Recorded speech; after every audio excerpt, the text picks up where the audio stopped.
نبی کریم صلی اللہ علیہ وآلہ وسلم فرماتے ہیں کہ جس شخص نے دنیا میں خدا کے لیے قربانی کی ہوگی، جب وہ قبر سے زندہ ہو کر اٹھے گا، اپنی قبر کے سرہانے اس قربانی کھڑا پائے گا۔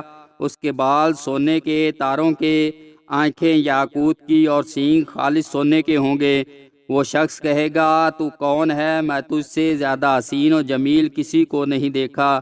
وہ کہے گی، میں تیری وہی قربانی ہوں جس کو تو نے دنیا میں خدا کے لیے ذبح کیا تھا۔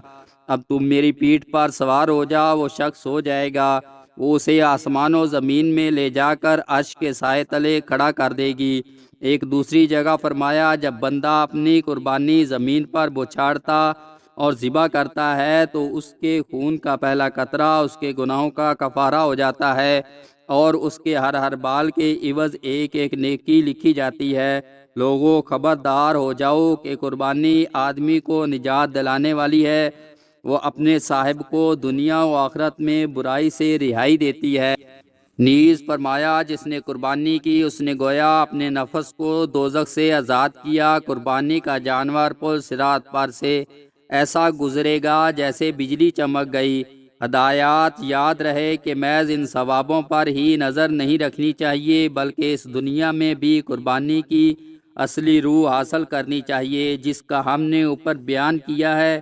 یہ نہ سمجھیے کہ قربانی کی غرض محض اتنی ہی ہے کہ وہ آخرت میں فائدہ دے اور عذاب دوزخ سے نجات دے، بلکہ اس دنیا میں بھی اس کا فائدہ حاصل کرنا چاہیے۔ جس کی اپنی قربانیوں سے اس دنیا میں کوئی سبق اور روحانی فائدہ حاصل نہیں کیا، وہ آخرت میں بھی کوئی نفع حاصل نہیں کر سکتا۔ اللہ تعالیٰ نے صاف طور پر اعلان فرما دیا ہے، لَن يَنَالَ اللَّهُ لُحُومُهَا وَلَا دِمَاؤُهَا وَلَٰكِن يَنَالُهُ التَّقْوَىٰ مِنكُمْ كَذَٰلِكَ سَخَّرَهَا لَكُمْ لِتُكَبِّرُوا اللَّهَ عَلَىٰ مَا هَدَاكُمْ وَبَشِّرِ الْمُحْسِنِينَ۔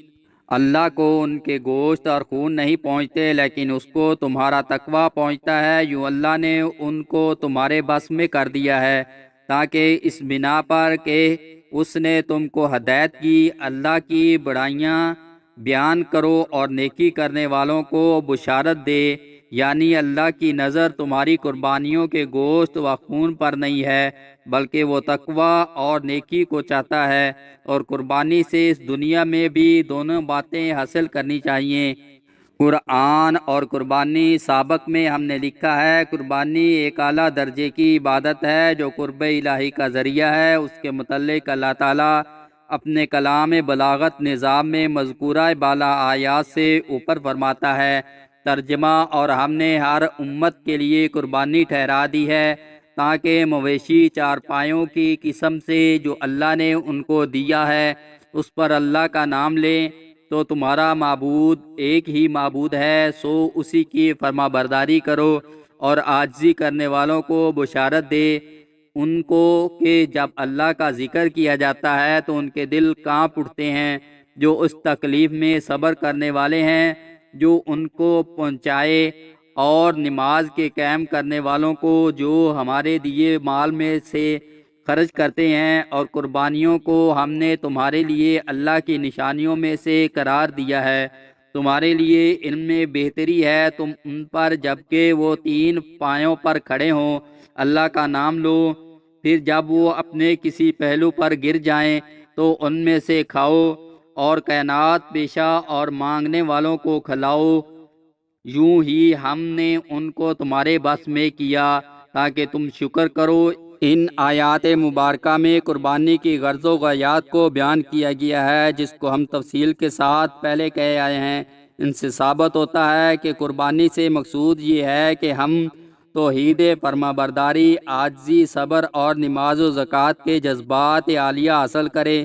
جو لوگ قربانی تو کرتے ہیں مگر ان جذبات عالیہ اور صفات مبارکہ حمیدہ سے محروم رہتے ہیں، ان کی قربانیاں فضول و بیکار ہیں۔